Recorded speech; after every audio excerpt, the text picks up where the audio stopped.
Hello champs, welcome back to evidyarthi.in। मैं हूँ Mitali and I welcome you all in today's session. चलिए अब हम लोग स्टार्ट करने वाले हैं अपने चैप्टर नंबर 15 यानी कि इम्प्रूवमेंट इन फूड रिसोर्सेज के क्वेश्चंस के साथ। ठीक है, एक्साइटेड हो? एक्साइटमेंट का तो पता नहीं, but are you guys ready? चलिए शुरुआत करते हैं। तो सबसे पहले मैं यहाँ पर डायरेक्ट एक्सरसाइजेस पे जंप नहीं करूंगी। I will start with the in text questions first, यानी कि जो हम लोग के चैप्टर में पेज वाइज जो छोटे छोटे से क्वेश्चंस आपको मार्क होते हैं, बुक में दिए होते हैं, पहले उसको कवर करेंगे because they are very important. वो भी बहुत इंपॉर्टेंट होते हैं एंड लेट्स बिगिन। ठीक है, चलिए तो मैंने आपके लिए पेज नंबर ऑलरेडी मेंशन यहाँ पे किया हुआ है। You can go through the question in your book also, वहां से भी देख सकते हो, वेरीफाई कर सकते हो, है ना, एक रिकॉर्ड रहता है। And then will start.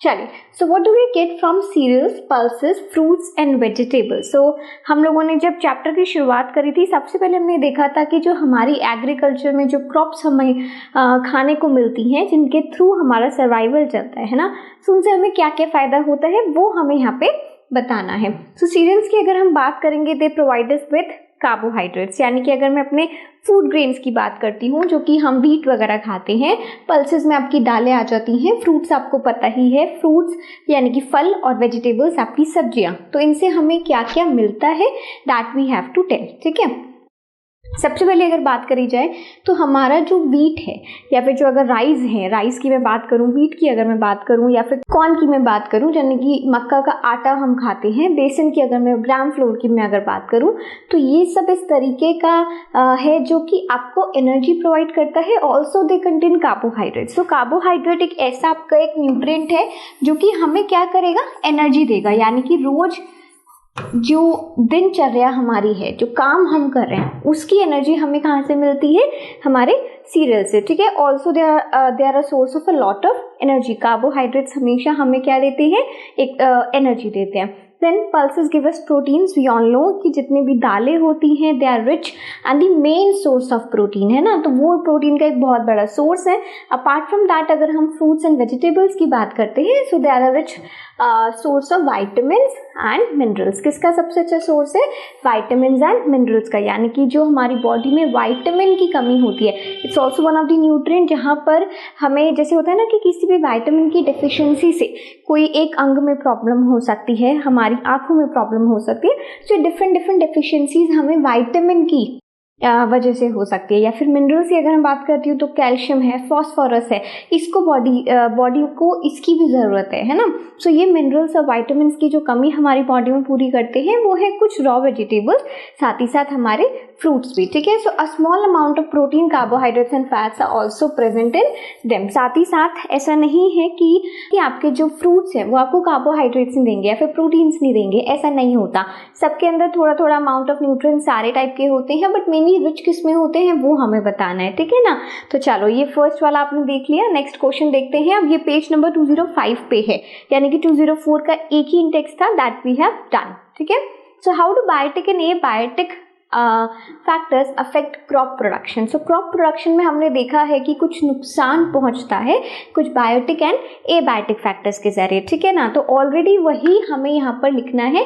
Biotic यानी कि लाइफ, यानी कि जितने भी लिविंग ऑर्गेनिजम्स हैं उनकी वजह से हमारे जो क्रॉप्स हैं वहाँ पर कहाँ वो हार्म कर सकते हैं वो हमें देखना है। सो बायोटिक फैक्टर्स हो गए, यानी कि जितने भी हमारे पैथोजेंस है या फिर पेस्ट है या फिर रॉडेंट्स हैं, है ना।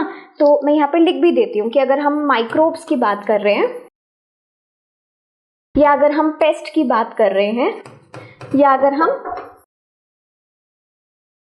सो रॉडेंट्स की अगर हम बात करते हैं तो वो हमारे बायोटिक फैक्टर्स हो गए। तो वो क्या करते हैं, a pest can cause damage to our crops by feeding, यानी कि अगर मैं बात करती हूँ कि बायोटिक फैक्टर्स में वीड भी आएगा, है ना, क्योंकि वीड एक अनवांटेड प्लांट हो गया।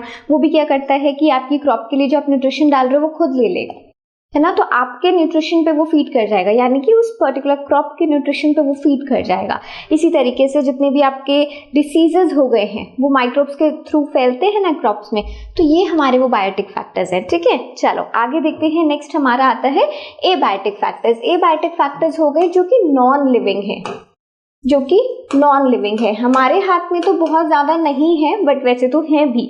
हमारे हाथ में से वो है जो कि नहीं है, वो है नेचुरल फैक्टर्स, है ना। अर्थक्वेक की मैं बात करती हूँ, ड्रॉट की मैं बात करती हूँ, फ्लड्स की मैं बात करती हूँ। ऑल दो फ्लड्स आने में भी कहीं ना कहीं पर आज के वक्त पे इंसान का ही हाथ है, बिकॉज अगर आप ऐसी ऐसी जगहों पे सेटलमेंट कर दोगे, घर बना दोगे, बिल्डिंग्स बना दोगे जो कि फ्लड प्लेन्स हैं, या फिर जो कि वो एरिया जहाँ पर आपको अलाउड नहीं है क्योंकि रिवर या सी बहुत उसके पास है ना। जैसे कि वेस्टर्न घाट और ईस्टर्न घाट का जो हाल हुआ है, जो केरला में हर साल की बाढ़ देखी जा रही है, वो इस एरिया में क्यों होता है? बिकॉज आपने उस एरिया को खाली नहीं छोड़ा है जितना कि छोड़ा जाना चाहिए था, ठीक है। आपने उसको कंस्ट्रक्शन करके इंडस्ट्रियलाइजेशन की वजह से आपने उसको डैमेज कर दिया है, उसकी ज़मीन को डैमेज कर दिया, जिसकी वजह से फ्लड्स पड़ते हैं, ठीक है।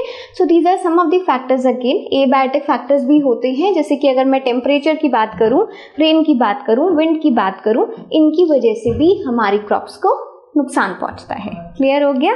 चलिए मैं आपको समझा रही हूँ क्योंकि आंसर तो देखिए आपके पास लिखा ही है ऑलरेडी, ये आपको मिल भी रहा है, आप सामने देख सकते हो, स्क्रीनशॉट्स ले सकते हो, you can even right, but मैं साथ साथ समझा दूंगी ना तो आसान हो जाएगा लर्न करने के लिए, ठीक है। चलिए नेक्स्ट क्वेश्चन देखते हैं। What are the desirable agronomic characteristics for crop improvement. So basically agronomic conditions क्या होती हैं, या फिर वो क्रॉप्स क्या होती हैं, या कैरेक्टरिस्टिक्स क्या होती हैं, ठीक है। तो उस पर बात करते हैं। So the desirable agronomic characteristics, agronomic का मतलब हो गया वो क्रॉप्स जो कि आप यूज कर सकते हो for some commercial purpose, for the food also. So इनको हम इम्प्रूव कैसे करते हैं वो इंपॉर्टेंट है समझना, ठीक है। So tallness and profuse branching of any fodder crop. Fodder crop वो क्रॉप्स होती हैं जो कि आप यूज करते हो अपने जानवरों को खिलाने के लिए, है ना।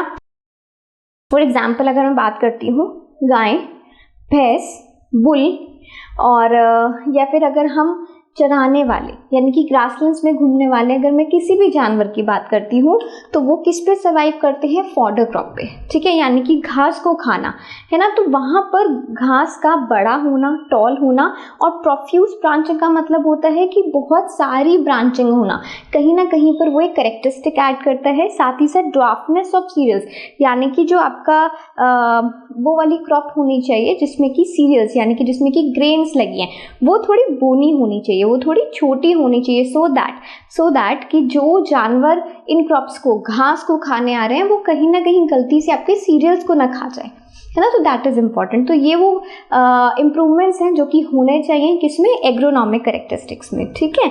चलिए तो अभी हम इस पे यहाँ पर इसको एंड करते हैं। हमने अपने पेज नंबर 204 एंड 205 के इंटेक्स क्वेश्चंस को कंप्लीट करा है। Will move on with the next question in the next video. So stay tuned everyone, bye bye.